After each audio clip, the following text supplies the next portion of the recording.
નમો અરિયંતાણમ નમો સિદ્ધાણમ નમો વાયર્યાણમ નમો વજ્જાયાણમ નમો લોહે સૌવસાવુણમ એસો પંચ નમુકારો સૌવ પાવપણાસણો મંગલાહાણમ ચ સૌવેસી બડમમ વૈ મંગલમ મંગલમ ભગવાન વીરો મંગલમ ગૌતમ પ્રભુ મંગલમ સ્થૂલભદ્રાદ્યા જૈન ધર્મો સ્તુ મંગલમ. પ્રવચનનો વિષય છે માર્ગ ભૂલેલા જીવન પથિકોની પ્રતિબોધ કથા. આજથી 1245 વર્ષ પૂર્વે બનેલો 4 પ્રસ્તાવ અને 17,000 શ્લોકોની અંદરમાં ફેલાયેલો આ કુવલયમાલા નામનો ગ્રંથ પ્રત્યેક જીવાત્માને પીડિત કરતી, પરેશાન કરતી, હેરાન કરતી, એને આકુલ વ્યાકુલ બનાવી દેતી, એની આખી જિંદગીની વ્યવસ્થાને છિન્ન ભિન્ન કરી દેતી જે 5 ચીજ છે, 5 દોષો છે. આજે ચારેકોર જ્યાં પણ દેશની અંદરમાં, સમાજની અંદરમાં અરાજકતા જે ફેલાયેલી દેખાય છે, રોજ દિવસ ઉઠે અને કંઈક અમંગલ ઘટનાઓ, પછી આપણા શાસનમાં હોય, ધર્મની અંદરમાં હોય, દેશની અંદરમાં, રાજ્યની અંદરમાં હોય, એ પછી સાધ્વીજી ભગવંતો સાથે થયેલી અપઘટના, અમંગલ ઘટના, દુર્ઘટના, આ બધાને આપણે ભલે વખોડી કાઢીએ, આક્રોશ સાથે વખોડી કાઢીએ, ન થવું જોઈએ. પરંતુ જ્યાં સુધી આ 5 દોષો સલામત છે ત્યાં સુધી આવી ઘટનાઓ કદાચ બનતી જ રહેવાની. એટલે જે પણ કાંઈ ઘટના બને છે, આ બસ ક્રોધ, માન, માયા, લોભ અને મોહ, આ મોહનો જે ઉદય થાય છે ને, એટલે વ્યક્તિ વિચારી પણ નથી શકતી કે હું કોના માટે દુર્વિચાર કરું છું, કઈ વ્યક્તિ સાથે દુર્વ્યવહાર કરવા માટેની વિચારણા કરું છું. એક પવિત્ર શુભ્ર વસ્તુની અંદરમાં રહેલા સમણી ભગવંત, અને જેમને જોયા પછી પણ માણસના મનના દુર્ભાવો શાંત થઈ જવા જોઈએ, છતાં પણ એ પવિત્ર સમણી ભગવંતો ઉપર જ્યારે ભાવ પેદા થાય, ઘટના બધાએ હમણાં જોયેલી છે, સાંભળેલી છે, તાજેતરમાં જ બનેલી છે. તો આ બધું જે પણ થાય છે ને, બસ આ મોહનીય કર્મનો ઉદય, તે ભવની અંદરમાં મોક્ષમાં જનારા પુરુષો પણ આ 5 દોષોથી પરેશાન હતા. એટલે એનો મતલબ એ નથી કે પછી ઓલા ગુનેગારને છોડી દેવાનું, ગુનેગારને છોડવાનો નહીં, એને બરોબર પકડવાનો અને એને જે પણ છેલ્લામાં છેલ્લી સજા થાય એ કરવાની, પૂરેપૂરી કરવાની. આપણે જે વાત કરીએ છીએ આંતર શત્રુઓની વાત કરીએ છીએ. એનો મતલબ એ નથી કે બાહ્ય શત્રુઓને છોડી દેવાના. ભાઈ, એ તો મોહનો ઉદયવારો છે, એ તો ક્રોધ અને માનનો ઉદયવારો છે, ન ચાલી શકે. વ્યવસ્થા એ વ્યવસ્થા, એના માટેની જે પણ વ્યવસ્થા કરવી પડે, એના માટે જે પણ શાવક વર્ગે સુસંગત વ્યવસ્થા કરવી પડે, એ તો કરવી જ પડશે અને કરવાની જ હોય. અને દિવસ ઉગે અને એટલી વિષમ અને વિચિત્ર પરિસ્થિતિઓ આ દેશની અંદરમાં હવે સર્જાવાની છે. જો અત્યારે નહીં જાગીએ તો આવતીકાલે જાગવું કદાચ પણ આપણા માટે ભારે પડવાનું છે, અને જાગેલું આપણા માટે કોઈ કામ પણ નહીં લાગે. ત્યારે એટલું બધું બગડી ચૂકેલું હશે, એટલું બધું ખતમ થઈ ચૂકેલું હશે કે એ વખતે જાગ્યા ન જાગ્યા બધું જ બરાબર બની જવાનું છે. જે રીતે એક ધર્મનું સામ્રાજ્ય આ દેશ ઉપર છવાતું જાય છે, એને જે રીતે કેટલાક રાજકારણીઓને પોતાના વશમાં કરી દીધા છે, જે રીતે એ લોકોએ પોતાના એક સમુદાય દ્વારા, પોતાની એક બહોળી સંખ્યા દ્વારા, પોતાની એક વિપુલ સંખ્યા દ્વારા એક વોટની લાલચ, સત્તાની લાલચ, ખુરશીની લાલચ, અને એની અંદરમાં કેટલાક પક્ષના નેતાઓ એવા અંદરમાં સપડાઈ ગયા છે. આ પણ મોહનો ઉદય છે. એને દેશનું કલ્યાણ નથી દેખાતું, એને પોતાના ધર્મની રક્ષા નથી દેખાતી. માત્ર ખુરશી સુરક્ષિત બનવી જોઈએ, માત્ર સત્તા બચી જવી જોઈએ. યેન કેન પ્રકારેણ એને દેશના વડાપ્રધાન બનવું છે, દેશના વડાપ્રધાનની ગાદી સુધી પહોંચવું છે. એટલે એના માટે જે થાય એ કરવા માટે તૈયાર છે એવી કેટલીક વ્યક્તિઓ, જેને ગુજરાતી ભાષામાં કહેવાય ભૂરાટી બનેલી છે. બસ હવે એને ભૂત ધૂન્યું છે.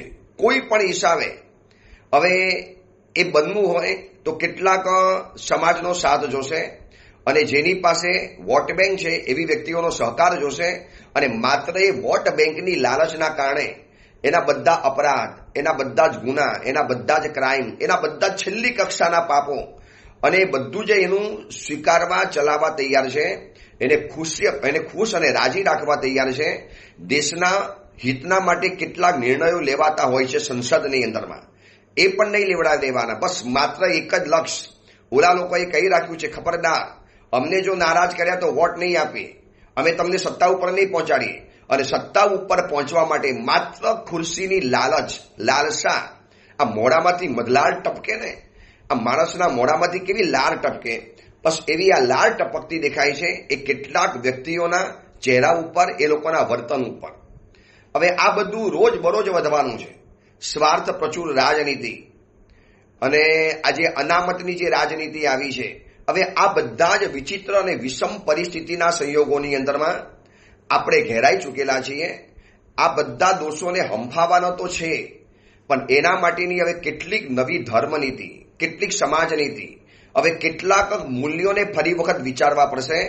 અને કંઈક આપણી પોતાની સુરક્ષા માટેનું આપણું પોતાનું કંઈક એવું સંગઠન જે સમુદાયથી પર હોય, તિથિઓના વિવાદથી પર હોય, જે ગચ્છ અને પક્ષથી ઉપર ઉઠેલું હોય, અને માત્ર ને માત્ર આપણા તીર્થો, આપણા સમણ સમણી ભગવંતો, આપણા ગ્રંથો, આપણા મૂલ્યો, આપણી આવનારી અદ્ભુત ધરોહર પરંપરા, ઠેર ઠેર વેરાયેલા આપણા અદ્ભુત તીર્થો, હાઈવે ઉપર, રોડ ઉપર, નગરના શહેરની વચની ભાગની અંદરમાં, જૂના શહેરોની અંદરમાં નવું શહેર વિકસ્યું, ત્યાં તો આપણી વસ્તી થઈ ગઈ, પણ જૂના શહેરની અંદરમાં આપણા અદ્ભુત પ્રાચીન દેરાસરો એ લોકોની વસ્તીની આજુબાજુની અંદરમાં આવી ગયા. અને એ બધાના વચની અંદરમાં એવા ફસાયેલા છીએ આપણે કે હવે કંઈક નવું વિચારવાનો સમય આવી ચૂકેલો છે. જેટલું વહેલું વિચારીશું એટલું વધારે સારું છે. એટલે આ ઉદ્યાન, પ્રતિષ્ઠા, અંજન સલાકા, પાલિતાણાના ચાતુર્માસો, કરોડો રૂપિયા ખર્ચીને પાલિતાણામાં થનારા ચાતુર્માસ, એની બોલીઓ, એની વ્યવસ્થા, એ જે પણ હશે તે હશે, બધું ચાલે છે. પણ એ બધાની સાથે સાથે કોઈક નક્કર વિચારણા કરવાનું, કંઈક નવો ચીલો, કંઈક નવું આપણું સ્વતંત્ર સંગઠન, આપણું પોતાનું ખુદનું સુરક્ષા બલ, આપણું પોતાનું કંઈક એવું ડિફેન્સ ફંડ હવે ઊભું કરવું પડશે. કારણ કે વારે તહેવારે હવે આ ઘટનાઓ બનવા માંડી. પહેલા આટલી બધી નથી બનતી. હજી હમણાં ભરૂચમાં બની, પછી ભાભરમાં બની, એની પહેલા કેટલાક નગરોમાં બની ચૂકેલી છે. એની પહેલા ખૂણે ખાંચરે વિહારોમાં જાણી અજાણી ઘટના તો હજી બહાર જ નથી આવતી, જે અમને સાધુઓને ક્યારેક ક્યાંકથી જોવા માટે મળે છે. એ સમણી ભગવંતો કે સમણ ભગવંતોના શ્રી મુખેથી જાણવા માટે મળે છે. એ તો હજી સમાજની બહાર જ નથી આવતી. તો આ બધાના માટે કંઈક નક્કર વિચારણા દરેક મોટા કહેવાતા મુનિઓ, સમણો, ગચ્છાધિપતિઓ અને બહુ મોટા સમુદાયના અધિપતિ આચાર્યોએ ભેગા થઈ અને વિચારવી પડશે. એમાં અભિમાનને બાજુમાં મૂકવું પડશે, ગચ્છ પક્ષના વિખવાદોને બાજુમાં મૂકવા પડશે. અને કારણ કે આજે તમને આવ્યું છે, આજે બીજાને આવ્યું, પછી ત્રીજાને આવવાનું, ચોથાને આવવાનું. આમાં કોઈ ફિરકા બાકી નથી બચવાના. જે રીતે એક વ્યક્તિનું, સમાજનું જનૂન ચડ્યું છે અને એ લોકોના જનૂનને જે રીતે ટેકો આપવામાં આવે છે, એ લોકોના જનૂનને જે પાછળથી પીઠબલ આપવામાં આવે છે, તમે કરો, અમે બેઠા છીએ, તમારું કશું જ નહીં બગાડી શકાય, આવી છે ને કોકની ટેકે પાછળથી પીઠબલ હોય તો જ આ સમાજ આટલી બધી દાદાગીરી ઉપર ચડી શકે છે. કોઈનું પણ ખૂન કરી શકે, સ્કૂલમાં રહેલા છોકરાનું પણ ખૂન કરી શકે, પોતાના વિરોધમાં વાત કરનારી વ્યક્તિ ઉપર ચહેરા ઉપર તેજાબ નાખી શકે, ભર બજારની અંદરમાં એનું ગળું કાપી શકે અને ટોળા ભેગા થઈ અને તોડફોડ કરી શકે, ગમે તારે ગમે તે સળગાવી શકે, કાંઈ પણ તોફાન મચાવી શકે. એ સમાજને કોઈ ડર જેવું નથી. કેમ? કારણ કે પાછળ ખુરશીના સ્વાર્થા, લાલચુ અને લાલસુ એવા કેટલાક રાજનેતાઓનો નક્કર ટેકો રહેલો છે. હવે એ બધાના વચની અંદરમાં જો ટકવું હશે અને આ બધી જ વિહારોની વ્યવસ્થાને જો અક્ષુણ્ણ રાખવી હશે, કોણ બચાવશે? જંગલમાં સમણ સમણી ભગવંતો તો એકલા હોઈએ છીએ, અમે તો એકલા છીએ. ભલે આ વિહારધામો પણ બની ગયા, વિહારધામમાં સુરક્ષા છે, પણ વિહારધામ પછી આ વિહારધામ પણ એટલા માટે જ બનાવવાના કે કોકના મકાનમાં રહ્યા, કોઈ સ્કૂલોની અંદરમાં રહ્યા, કોઈ ગવર્નરની કચેરીઓની અંદરમાં રહ્યા, કલેક્ટરની કચેરીમાં રહ્યા, ગ્રામ પંચાયતના મકાનોની અંદરમાં રહ્યા. એમાં આવતીકાલે શું થાય ખબર ન પડે. આપણું પોતાનું એક વિહારધામ, આપણી પોતાની એક સુરક્ષાની વ્યવસ્થા, એ બધી વિચારવી તો પડશે. ચલો, આ 5 દોષોની આ બધી જ પીડા દેખાય છે દેશની અંદરમાં અને ખૂણે ખાંચરાની અંદરમાં. રોજ એક વિવાદ, રોજ એક વિરોધ, રોજ એક રેપ, રોજ એક બલાત્કાર, રોજ એક ગેંગરેપ, રોજ એક ચોરી, કાંઈ પણ કૌભાંડ, સ્કેન્ડલના બનાવો, રોજ બરોજ આપણા બસ આ હિન્દુસ્તાનમાં, બીજા દેશોની તો વાત છોડો, ત્યાં તો બધું સરગી જ રહેલું છે, પણ આ દેશની પણ વાત કરીએ, આ બધાના મૂળની અંદરમાં કોઈ હોય તો આ 5 દોષો છે. આ 5 દોષ ઘરથી લગાવી અને વિશ્વ સુધી બધાને પરેશાન કરે છે. મને પોતાને લગાવી અને સમગ્ર વ્યક્તિઓને આ પરેશાન કરે છે. એની પરેશાનીમાંથી જો બહાર આવવું હશે તો આ ગ્રંથનો સ્વાધ્યાય જે આપણને રોજ બતાવે છે આચાર્ય ભગવાન કે કેવી રીતે માયાદિત્ય એટલે માયાવી વ્યક્તિઓ કેવી રીતે આગળ વધતી હોય છે, એનાથી આપણે બચવું પડશે. વાસવ મંત્રી અને પુરંદર દત્ત રાજા અને વિશાલ ધર્મસભા એમની સમક્ષ ધર્મનંદન સુરેશ્વરજી મહારાજ માયાના સ્વરૂપ ઉપરની કથા બતાવે છે કે માયાવી વ્યક્તિ કેવી રહેલી હોય છે. અને આખી કથાનો તંતુ જોડાયેલો છે સાગર દત્ત મુનિવર સાથે. એ કુવલય ચંદ્રને અશ્વ દ્વારા જે અપહરણ કરાયેલો છે, હાઈજેક કરાયેલો છે, એને જંગલની અંદરમાં લાવવાની અંદરમાં આવ્યો છે, જંગલ મેં લાયા ગયા હે. અને એ જંગલની અંદરમાં એ મુનિ ભગવંત એને બતાવે છે કે તમને શુના માટે લાવ્યા છીએ, એના માટેની આ કથા સાંભળો. અને એ મુનિ ભગવંતે શરૂ કરેલી કથા, એમાં વચમાં આવેલી ધર્મનંદન સુરીશ્વરજીની કથા, અને ધર્મનંદન સુરીશ્વરજીએ 5 દોષો ઉપરની જે કથાની શરૂઆત કરેલી છે, એમાં માયાદિત્યની કથા ઉપર આપણે આપ ચાલીએ છીએ કે સ્થાનુ અને માયાદિત્ય. સ્થાનુ એકદમ ભોરો, હૃદયનો સ્વચ્છ, નિષ્કપટી, એના હૃદયના એક ખૂણાના નિયંત્રણમાં પણ કોઈને કપટનો ભાવ નથી આવતો. દુનિયા બદમાશ હોઈ શકે, કપટી હોઈ શકે, સ્વાર્થી હોઈ શકે, એવું એ વિચારી પણ નથી શકતો. આવા વ્યક્તિત્વ આજે પણ દુનિયાની અંદરમાં છે. આજની તારીખમાં મેં એવા જોયેલા પણ છે. એમ લાગે કે આ ભોરા માણસે સંસાર કેવી રીતે ચલાવ્યો હશે. એવા પતિ પત્નીઓ જોયા છે. એમાં એવા કેટલાક ભોરા પતિ પત્ની જોયા, બિલકુલ નિષ્પાપ, નિશ્છલ, નિષ્કપટ, બિલકુલ સરળ હૃદયના. માયા જેના જીવનમાં જોવા નથી મળતી, જેને ક્રોધ જીવનમાં નથી આવ્યો, છતાં પણ એને 5 દીકરાઓ છે. 5 દીકરા સુખી છે, સંયુક્ત પરિવારની અંદરમાં રહે છે. અને હું એના દીકરાઓને પૂછું કે તમારા પિતાજી તો એટલા બધા ભોરા છે, એમને આ કેવી રીતે બધું એમ્પાયર ખડું કર્યું? ગુરુદેવ, અમને એ જ ખબર નથી પડતી. અમે ભણેલા ગણેલા છીએ, સારામાં સારી યુનિવર્સિટીમાંથી એજ્યુકેશન લઈને આવેલા છીએ, છતાં પણ અમને તકલીફ પડે છે. અને અમારા પિતાજી એ કેટલા સરળ ભોરા ગામડાની અંદરમાં રહેતા હતા, એટલું બધું ભણેલા હતા પણ નહીં, અને કેટલું બધું શાંતિથી એમને પોતાની આ બધી વ્યવસ્થાઓ ઊભી કરી. બસ આવી નિચ્છલ વ્યક્તિઓ પણ હોય છે. અને સામે જેના રગની અંદરમાં કપટ ભરેલું હોય છે, જેના શરીરની નસની અંદરમાં લોહી નથી દોડતું, દંભ અને કપટ દોડતો હોય છે. જે માણસ ભોજન નથી ખાતો, એ માયા અને કપટ જ ખાતો હોય છે. આવી વ્યક્તિની સાથે જ્યારે બંનેનો સંબંધ જોડાયો, તમને ખબર છે ઇંગ્લિશમાં એક શબ્દ આવે છે ઓપોઝિટ અટ્રેક્શન. સામેવાળી વસ્તુનું હંમેશા અટ્રેક્શન વધારે થાય, ઓપોઝિટ અટ્રેક્શન. હવે આ સ્થાનુ હતો એનાથી બિલકુલ ઓપોઝિટ માયાદિત્ય. અને કુદરતે બંનેને ભેગા કરી દીધેલા હતા. ભેગા કર્યા પછી વિદેશમાં ગયા, અર્થોપાર્જન કર્યું, ધનોપાર્જન કર્યું. એના માટે જંગલો કૂર્યા, અટવીઓ ક્રોસ કરી, વિવિધ જાતની નદીઓમાંથી પસાર થયા, અનેક નગરોમાંથી પસાર થતા બહુ દૂરના દેશની અંદરમાં પ્રતિષ્ઠાનપુર નગરની અંદરમાં પહોંચ્યા. બંને જણા મહા મહેનત કરી, ખૂબ બધા જાતના પરિશ્રમો કર્યા, રાત દિવસ એક કર્યા, કારણ કે કમાવા માટે આવેલા હતા. અને આ બધી જ મહેનત કરીને વર્ષો પછી બંને જણાએ કરોડો રૂપિયા પ્રાપ્ત તો કર્યા, ખૂબ બધું ધન પ્રાપ્ત તો કર્યું. હવે એ લોકોએ વિચાર્યું કે હવે આપણે દેશ તરફ જવું જોઈએ. હવે અર્થ પુરુષાર્થમાં આપણે સફળ થયા, હવે કામ પુરુષાર્થ અને ધર્મ પુરુષાર્થને પણ આપણે ધ્યાન આપવું જોઈએ. એટલે બંને જણાએ વિચાર્યું કે આ હજારો લાખો સુવર્ણ મુદ્રા આપણે કમાઈ તો ખરી, હવે આ બધાની જો નાની નાની પોટલીઓ કે મોટા પોટલાઓ લઈ અને આ જંગલોમાંથી જો પસાર થવામાં જશું, આપણે આવ્યા ત્યાર તો ખાલી હાથે હતા, કશો વાંધો નતા હોતો, પણ હવે જ્યારે જવાનું છે ત્યારે આ ભયંકર અટવી ક્રોસ કરવાની, જંગલો પસાર કરવાના, ડાકુઓની પલ્લીઓથી ભરેલા, ઠગ અને લુચ્ચા માણસોથી ભરેલા શહેરોમાંથી પસાર થવાનું. અને એ લોકોની સામે આટલું બધું ધન કેવી રીતે બતાવી શકાય? તો શું કરવું જોઈએ? સ્થાનુએ કીધું આપણે એક કામ કરીએ, પોતપોતાની સુવર્ણ મુદ્રાના રત્નો ખરીદી લઈએ. અને એક નાનકડી નળીમાં અથવા તો નાનકડી પોટલીની અંદરમાં આપણે રત્નોને લઈ લઈએ, એટલે બહુ નાની પોટલી આપણે સાચવવાની રહે, મોટી પોટલી સાચવવાની ન રહે, અને વસ્ત્રના એક ભાગમાં એવી છુપાવી દઈએ કે જેથી કોઈને ખબર પણ ન પડે અને આપણે ચોરોના ટોરામાં પણ આપણે આરામથી થઈ શકીએ. વાત બરોબર હતી. માયાદિત્યને પણ લાગ્યું કે વાત બરોબર છે સ્થાનુની, એટલે જેટલી અઢળક સુવર્ણ મુદ્રાઓ કમાયેલા હતા એના આ લોકોએ 10 મોટા મોટા કિંમતી મહામૂલ્યવાન રત્નો લઈ લીધા. 5 રત્ન સ્થાનુના અને 5 રત્નો માયાદિત્યના. બંને જણાએ સરખા ભાગે ભાગ પાડી દીધો. આ જોજો, માયાદિત્ય સીધો નથી રહેવાનો. અત્યારે ભલે સીધો લાગે, એ મોકો શોધતી હોય છે. માયા મોકો શોધે, માયા અવસર જોવે. ક્યારે અવસર આવે, એક મોકો આવે, અને એવા સમયમાં એવી મોકાણ ઊભી કરે આ માયા કે માણસ જોતો પણ રહી જાય, વિચારી પણ ન શકે. જોજો, રામચંદ્રજીનો અભિષેક થવાનો હતો.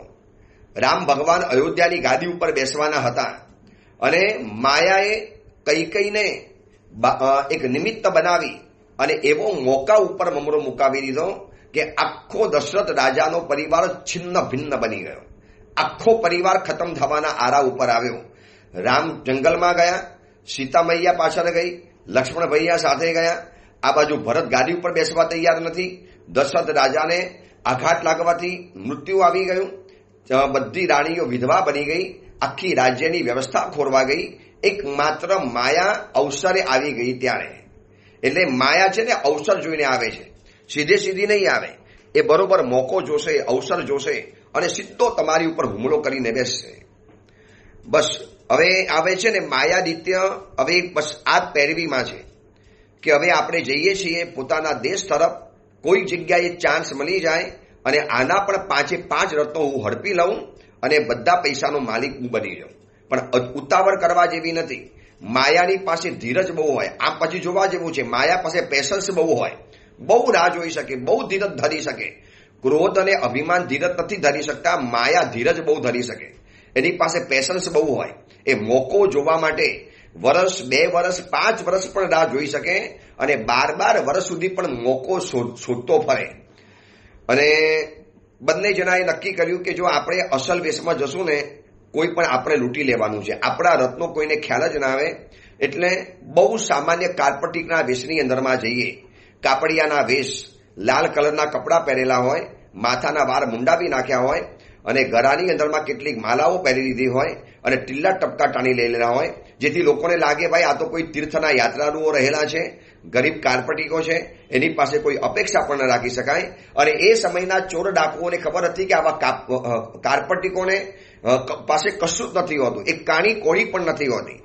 બસ આ વેશ લઈ અને માથું મુંડાવી દીધું, ઘેરુવા વસ્ત્રો પહેરી દીધા, તીર્થયાત્રાના વેશના ધારણ કરી, અને કોક જગ્યાએ ભિક્ષા માગતા, કોક જગ્યાએ પૈસા ખર્ચીને, કોઈ જગ્યાએ અન્ન ક્ષેત્રમાં, કોઈ જગ્યાએ પાંથાશાળામાં, કોઈ જગ્યાએ મુસાફરખાનામાં રહેતા રહેતા રહેતા રહેતા એક એક ગામ પસાર કરતા કરતા કરતા કરતા પોતાના નગર તરફ આવી રહેલા છે.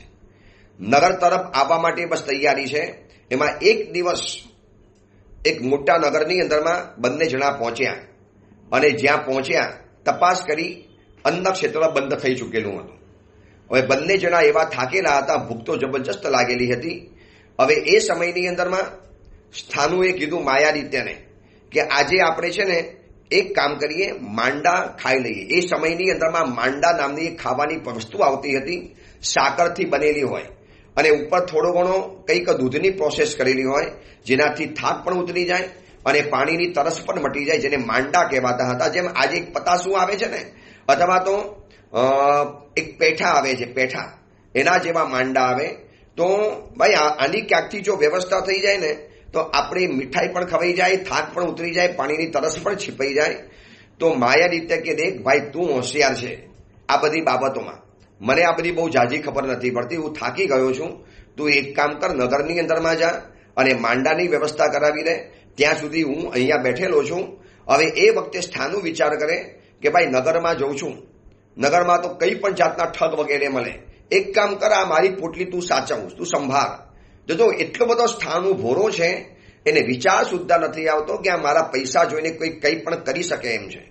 એને વિચાર્યું કે મારો દોસ્ત છે, મારો મિત્ર છે, આટલા લોકોએ ચેતવ્યા પછી પણ જેના હૃદયનો ભોર પણ હજી એની ઉપર વિશ્વાસ કરવા માટે માગે છે, એને કીધું કે આ મારી રત્નની પોટલી તું સંભાળી લે અને હું માંડાની વ્યવસ્થા કરીને આવું છું. જેવી રત્નની પોટલી હાથની અંદરમાં આવી એટલે માયાનું ચક્કર શરૂ થઈ ગયું. આંખો પોરી થઈ ગઈ, આંખોની અંદરમાં લાલચ અને લાલસા પેદા થઈ ગઈ, આસક્તિનો એક ભાવ પેદા થઈ ગયો, એક નવો દાવ ખેલી દેવાનું મનમાં થયું. અને જેવો સ્થાનું નીકળ્યો ને એટલે તરત જ બીજી સેકન્ડે આટલા વખતથી રાહ જોઈને બેઠેલી માયા એને ઈશારો કર્યો કે દોસ્ત, આ અવસર છે, આ અત્યારે મોકો છે, સમય છે, ઠગી લે એને, ધૂતી નાખ, ચીટિંગ કરી લે. અરે માયાદિત્યને એ પણ વિચાર ના આવ્યો કે આ મારો મિત્ર મારી ઉપર ભગવાન જેટલો ભરોસો કરે છે, આ વ્યક્તિ મારી ઉપર અપરંપાર વિશ્વાસ કરે છે, મારી ઉપર અપાર અને અથાગ વિશ્વાસ કરે છે. એના વિશ્વાસને કેવી રીતે તોડી શકાય? જિનાલયમાં રહેલી પરમાત્માની પ્રતિમાને તોડવી અથવા તો કોઈ પણ ઈશ્વરીય આસ્થાની પ્રતિમાને તોડવી એ જેટલું પાપ છે એટલું જ પાપ, એનાથી પણ કદાચ વધુ ભયંકર પાપ કોકની વિશ્વાસની પ્રતિમાને તોડવા બરાબર છે. ભાઈ, મારે કોકનો વિશ્વાસ કેવી રીતે તોડી નખાય? એને મારી ઉપર કેટલો બધો વિશ્વાસ છે એટલે તો આ રત્નની પોટલી આપીને ગયો. એને એ પણ વિચાર ના આવ્યો કદાચ લઈને ભાગી જાવ તો, કદાચ બદલી નાખવું તો, અડલા બદલી કરી નાખવું તો, કોઈ પણ બાનું કાઢી શકું, સૂઈ ગયો તો કોઈ ઉપાડીને લઈ ગયું, મને મારીને લઈ ગયા, શું કરી શકું, આવું કંઈ પણ બાનું કાઢી શકત. એને એટલો બધો મારી ઉપર ભરોસો છે, મારે એની સાથે આવું ન કરી શકાય, મારાથી આવું કરાય જ નહીં. આવું વિચાર સુદ્ધા માયાદિત્ય કરવા તૈયાર નથી. માયા વિચાર જ ના આવવાને. માયા સ્વાર્થ પ્રચુર છે, પોતાના સિવાય કોઈનો વિચાર માયા જીવનમાં ક્યારે પણ ન કરી શકે. અને માયાદિત્યએ જોયું કે આ મોકો છે, બસ અત્યારે કંઈક તો કરવું પડશે. જેવો સ્થાનું રવાના થયો એટલે 5 એવા જ સાઈઝના પથ્થરો લઈ આવ્યો અને ક્યાંકથી એવું કપડું પણ લઈ આવ્યો, જૂનું સડેલું કપડું. એવા જ કપડામાં રત્નો બાંધેલા, જેથી લોકોને બહુ જાજી શંકા પણ ન પડે. વરના સારા કપડામાં બાંધો તો કોઈને પણ શંકા જાય, ડાઉટ પડે કે આમાં કંઈક ડલ્લો લાગે છે. એટલે એવા મેલા ઘેલા ડૂચા તો પાંતસારામાં પડેલા જ હોય. કેટલાય મુસાફરો આવ્યા હોય, પોતાના વસ્તુઓ ફાટેલા છોડીને ગયેલા હોય, મળી ગયા, પથ્થરો મળી ગયા. એવું જૂનું પુરાણું સેમ એના જેવું કપડું મળી ગયું, બરોબર એના જેવું દેખાતું. અને એની અંદરમાં પથ્થર મૂકીને પોટલી અંદરમાં મૂકી દીધી. અને શું કર્યું? એને સ્થાનુની પોટલી પણ પોતાની પાસે રાખી, પોતાની પણ રત્નની પોટલી પોતાની પાસે રાખી. જેવો સ્થાનું આવશે એટલે એને આ નકલી પથ્થરોની પ્રતિમા એને પધરાવી દઈશ. એ ભોરો છે, જોઈ નહીં શકે. એને લાગશે કે બસ મારા મિત્રએ મને પાછી આપી દીધી. જોજો, કોકના ભોરપણનો ફાયદો ઉઠાવો એ આ દુનિયાનું મહાભયંકર પાપ છે. એને તમારી ઉપર ભોરપણ એટલા માટે છે કે એને વિશ્વાસ છે તમે એનું કશું જ નહીં બગાડો. એને વિશ્વાસ છે કે તમે એને સાચવશો, સંભાળશો, તમે એની વસ્તુઓને સાચવશો. બિલાડીને દૂધ સાચવવા આપવું એટલે માયાવી વ્યક્તિને તમારી કોઈ વસ્તુ સાપવા બરાબર છે. બિલાડીને તમે દૂધ આપીને જાઓ અને કહો કે ભાઈ કલાકમાં પાછો આવું છું, જરા મેરા દૂધ કો સંભાળના. હવે બિલાડી દૂધ બાજુની અંદરમાં હોય અને સંભાળે, બિલાડી પી ન જાય. બસ આ બિલાડી જેવો સ્વભાવ હોય છે, બિલ્લી જૈસા નેચર હોતા હૈ માયાવી કપટી પુરુષોના. અને આ બાજુ સ્થાનું જેવો નગરની અંદરમાં ગયો, નગરમાં ફર્યો અને થોડા સમયમાં તો પાછો આવી ગયો. હવે માયાદિત્યને એવું હતું કે આવતા તો વાર લાગવાની, એટલે આ બધું હજી હમણાં જ એને પતાવ્યું છે, હજી હમણાં ધડકતા ડીલે કરેલું છે. અને જો માયા છે ને હંમેશા ભયભીત હોય, માયા ડરપોક હોય, માયાને સતત અંદરમાંથી બીક લાગ્યા કરે. ખબર પડી જશે તો, પકડાઈ જઈશ તો, કદાચ વાત બહાર આવી જશે તો, કદાચ કોકને વાતનો અણસાર આવી જશે તો, આવું સતત મનની અંદરમાં એને ભયભીત અવસ્થા ચાલ્યા કરે. અને આ બધું કરતા કરતા એના હાથ પગ ઠંડા થઈ ગયેલા, છાતી ધડક ધડક થતી હતી કે સ્થાનું ગમે ત્યારે આવી જશે તો, અચાનક પાછો આવી જશે તો. આ બધું એને એટલું બધું ઝડપથી કરી નાખ્યું કે હજી શાંતિના શ્વાસ લે. એના આંખોની અંદરમાં જે આવેલો ડર, ભય, આ બધું હજી શાંત થાય એની પહેલા તો સ્થાનું સીધો આવી. જેવો સ્થાનુને જોયો ને એટલે વળી પાછો ધ્રાસકો પડ્યો. ખબર પડી ગઈ હશે એને, જાણી લીધું હશે, માટે જલ્દી આવ્યો. શું છુપાઈને ઉભેલો હશે? આ બધું છુપાઈને જોતો હતો? શું મારી પરીક્ષા કરવા માટે ગયેલો હશે? શું કદાચ આ બધું દૂર ઉભેલો જોતો હશે માટે આવી ગયો? જોજો, માયાવી વ્યક્તિને આવા જ મનમાં શંકાના ભણકારા વાગે, એ સતત ભયભીત રહ્યા કરે. અરે બાજુમાંથી નાનકડું પાંદડું હલે ને તો એ કંપી ઉઠે, કારણ કે માયાવી હંમેશા ડરપોક હોય, અંદરથી તો ઢીલો જ હોય છે. અચાનક સ્થાનુને ઉભેલો જોયો એટલે આના તો મોતિયા મરી ગયા. અને આની આવી હાલત જોયા પછી સ્થાનુ વિચારે કે માયાદિત્યનો ચહેરો ફીકો કેમ પડી ગયો, એના ચહેરાનો રંગ કેમ ઉડી ગયો, એની આંખોની અંદરમાં આવી એક ભયની એક લાગણી કેમ દેખાય છે, એના ચહેરા ઉપર ભયના રેખાઓ કેમ દેખાય, એનું શરીર થોડું કંપે છે કેમ? દોસ્ત, કોઈ તકલીફ છે? કોઈ તાવ આવ્યો? કોઈ શરીરમાં વ્યાધિ આવી ગઈ અચાનક? અને જ્યાં આવા 2-4 સવાલો પૂછ્યા ને એટલે માયાવી વરી પાછો રંગ બદલમાં તો હોશિયાર જ હોય છે, વરી પાછો રાજા પાઠમાં આવી ગયો. આ ભોરિયાને કશી ખબર નથી પડી. મેં એની સાથે ફૂલ ખેલ ખેલ્યા છે, કારણ કે એના સવાલો ઉપરથી એમ લાગી જાણે એ તો ઉલટાની મારી ચિંતા કરે છે. હું ડરું છું અને એ ઉલટાનો ચિંતા કરે છે. દોસ્ત, શું થયું? બોલ, કોઈ તકલીફ આવી? હું સમજુ તને ભૂખ લાગી છે, થાક લાગ્યો છે, પણ આજે નગરમાં ગયો, માંડાની વ્યવસ્થા કશી જગ્યાએ થઈ શકે એમ નથી. કોઈ કહેતા કોઈ જગ્યાની અંદરમાં બધી જગ્યાએ તપાસ કરી. આજે કદાચ આજે આપણે ભૂખ્યા રહેવાનો વારો આવશે, પાણી પીને સૂઈ જવું પડશે. કાંઈ નહીં, ચલો થોડોક આરામ કરી લઈએ. પરંતુ મને ખબર છે કે તારા ચહેરા ઉપર જે આ થાક દેખાય છે ને એ કદાચ ભૂખના કારણે હશે. બોલ દોસ્ત, શું થયું તને આટલું ચહેરા ઉપર? પરંતુ ઓલાને ખબર પડી ગઈ કે મારી ઉપર એને શંકા નથી આવી, ઉલટાની મારી ચિંતા કરનારો છે. હવે માયાદિત્યને લાગ્યું કે હવે એક નવી ચાલ ચાલવી તો પડશે જ. જોજો, આ માયાવી પુરુષો વિશ્વાસી પુરુષોને ઠગવા માટે કેટલા કઠોર હૃદયના બને છે. એક તરફ ભયભીત અને ડરપોક હોય છે અને બીજી તરફ આવા ભયંકર કક્ષાના કઠોર નિર્ણયો પણ કરી શકતા હોય છે. હવે જો એને સીધો રંગ પલટ્યો. માયાવી વ્યક્તિને જ્યારે ખબર પડે કે હું સેફ છું, મારી બાજી કોઈને ખબર નથી પડી, મારી રમત હજી લોકોથી ગુપ્ત છે, મારી આ ચાલ હજી ઉઘાડી નથી પડી, હું જે ચાલ ચાલ્યો છું એના કોઈને અણસાર નથી આવ્યા, એટલે વરી પાછો રાજા પાઠામાં આવી ગયો. નાના દોસ્ત, આ તો તું છે ને થોડોક સમય પણ મારાથી દૂર જાય તો મને ડર લાગે છે. દોસ્ત, હું તારા વગર રહી નથી શકતો.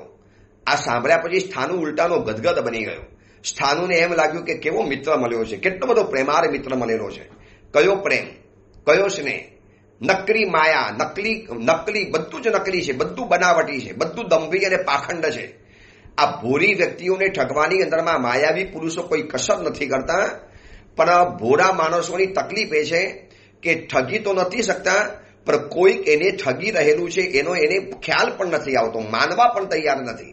કોઈ કહેવા માટે જાય ને કે ભાઈ તારી પત્ની, તારો પતિ, તારો ભાઈ, તારી ભાભી કે તારા આ તે ફલાણા મિત્રો આવું કરી રહેલા છે, ઓલાને વિચાર સુદ્ધા ના આવે.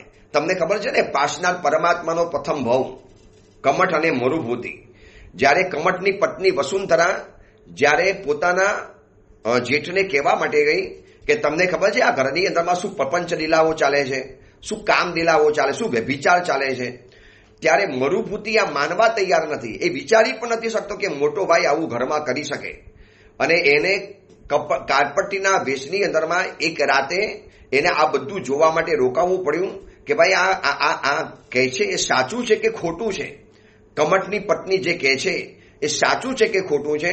જ્યારે પોતાની સગી આંખે જોયું ત્યારે એને માનવું પડ્યું કે નહીં ભાઈ, વાત બરોબર છે. ત્યાં સુધી આવા ઉત્તમ આત્માઓ, આવા નિષ્કપટી આત્માઓ, આવા ભોરા અને માયાળુ આત્માઓ કોકના દંભને માની પણ નથી શકતા. કમાલ છે ને આ સંસારની અંદરમાં. એક વ્યક્તિ ચૂટકીની અંદરમાં માયાનો દાવ ખેલી શકે, તમારી સાથે કાંઈ પણ ગોળ ધંધા કરી શકે. અને સામે એક વ્યક્તિને ભગવાને કુદરતે પ્રકૃતિ એવો બનાવ્યો છે કે જે આવી માયાના પ્રપંચને સ્વીકારી પણ, માની પણ અને જાણી પણ નથી શકતા. હવે આ માયાદિત્યનું આ સ્વરૂપ એને જાણી લેવું જોઈએ. કેમ આટલો બધો ભયભીત બની ગયો? કેમ આટલી એની ધડકણ વધે છે? કેમ એના હાથ પગ આવા ઠંડા પડી ગયા? કેમ એનો ચહેરાનો રંગ આખો ફિક્કો પડી ગયો? માયાવી વ્યક્તિ જે પણ પ્રપંચ કરશે ને અચાનક પકડાશે ને એટલે તમે એના ફેસ રીડિંગથી માની લો કે કઈ ગડબડ તો એને કરી છે. પણ આ ભોરો માણસ વિચારવા તૈયાર છે, હોશિયાર. સ્થાનુ એમ વિચક્ષણ છે, વિદ્વાન છે, ચતુર છે, ભણેલો છે, છતાં પણ એના ભોરપણના કારણે એ માની નથી શકતો. અને માયાદિત્યએ કીધું એક કામ કર દોસ્ત, હવે તું અહીંયા આરામ કર, તે બહુ પરિશ્રમ વેઠ્યો, હું ક્યાંકથી ભોજનની વ્યવસ્થા કરું છું, તું ચિંતા નહીં કર. સ્થાનુ કે ભાઈ તું હજી બીમાર જેવો લાગે છે, તું થાકેલો છે. દોસ્ત, તું ભૂખ્યો હોય ને મારાથી નહીં જોવાય. તું જો થોડા સમય માટે પણ મારાથી અલગ ગયો કેવો મારો ચહેરો બદલાઈ ગયો. તે જ કીધું ને કે તમારા ચહેરા ઉપર આખી નાખી ભયભીત રેખા આવી ગઈ. અરે મને એટલો બધો ભય લાગ્યો કે તને કોઈ ઉપાડી જશે તો, નગરમાં અજાણ્યો જાય છે, કંઈક થશે તો, આ મારી પાસે આ બધા રત્નો પડ્યા છે, કોઈ ઉપાડી જશે તો, એટલી બધી ભયભીત અવસ્થા હતી. અને અચાનક તું આવી ગયો, મને એમ લાગ્યું કે જાણે કોઈ ચોર વગેરે આવી ગયા. તો મેં તને જોયું એટલે મારા થોડા ધબકારા શાંત થયા. થોડો સમય મને લાગ્યો થોડા સ્વસ્થ થવાની અંદરમાં. હવે એને વળી પાછો પોતાનો અસલ રંગ પ્રકાશ્યો, પોત બહાર લઈ આવ્યો, અસલ પોતાનો રંગ. હવે માયાદિત્ય એક નવી ચાલ ચાલે છે. આ ભોરા નિષ્કપટી સ્થાનોની સાથે આ પ્રવચન સાંભળતા સાંભળતા આપણે આપણી જાત સાથે કમ્પેર કરીએ, અથવા તો આપણે આપણા આજુબાજુની અંદરમાં જરા કમ્પેર કરીએ. આપણે કોઈને ઠગવા તો નથી, પણ કોઈને ઠગવા પણ નથી દેવા. એટલી પણ હોશિયારી તો જીવનમાં કેળવી જ લેવી જોઈએ. એટલા બધા એટલે છે ને ભોરા બનો, ભોટ નહીં બનવાનું. ભોરા અને ભોટમાં છે ને બહુ તફાવત છે. જેને ભોટને બુદ્ધુ કહેવાય, સાવ ગમાર કહી શકાય. જેને હિન્દી में ગમાર કહેते, બિલકુલ ગમાર સા વ્યક્તિ है. ન ચાલી શકે. ભોરા બનવું કદાચ ગુણ છે, પણ ભોટ બનવું એ ગુણ નથી. આટલા બધા ભોટ ન બની શકાય કે તમારો પરિવાર છિન્ન ભિન્ન થઈ જાય, તમારી બધી જીવનની આરાધના વ્યવસ્થા અને તમારો બધો આનંદ બધો ખતમ થઈ જાય. એટલા બધા તો તમારે ભોટ ન બની શકાય. પણ આ સ્થાનું ભોરાના બદલે કદાચ ભોટ જેવો છે. ભોટ એ કોકની વાતને માની પણ નથી શકતો. શંકા નથી કરવી, પણ એકાદ વખત શંકાની નજરે તો એકાદ વ્યક્તિનું નિરીક્ષણ તો કરી જ લેવાનું. આપણે કોઈની ઉપર શંકા રાખીને જીવવું નથી, તો આંધળો વિશ્વાસ પણ નથી કરવો. બેની વચની અંદરમાં એક શ્રદ્ધાની આંખે અને એક શંકાની આંખે જિંદગી જીવી લેવાની. આ વાસ્તવિકતા બતાવું છું. ભલે બધી કલ્પનાઓ અલગ હોય અને તમારી સામે છે ને બહુ બધી આમ શબ્દોની અલગ દુનિયા બતાવવાની અંદરમાં જાય.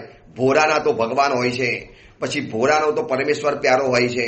એ બધી વાત બરોબર છે, એમાં કોઈ ના નથી. પણ ભોરા બનવાની છૂટ છે, ભોટ બનવાની છૂટ નથી. આ કેટલાક દીકરા દીકરીઓ ભોટ બને છે માટે ઠગાતા હોય છે. કેટલાક દીકરા દીકરીઓ આવા ભોળપણની અંદરમાં જાય છે માટે જ માર ખાતા હોય છે. ચલો એ અંગેની આપણે બીજી વિશેષ વાત આવતીકાલે પ્રવચનમાં કરીશું. એ જ મંગલ કામના મંગલ ભાવના. જીનાગના વિરુદ્ધ કાંઈ પણ બોલાયું હોય તો મિચ્છામી દુક્કડમ.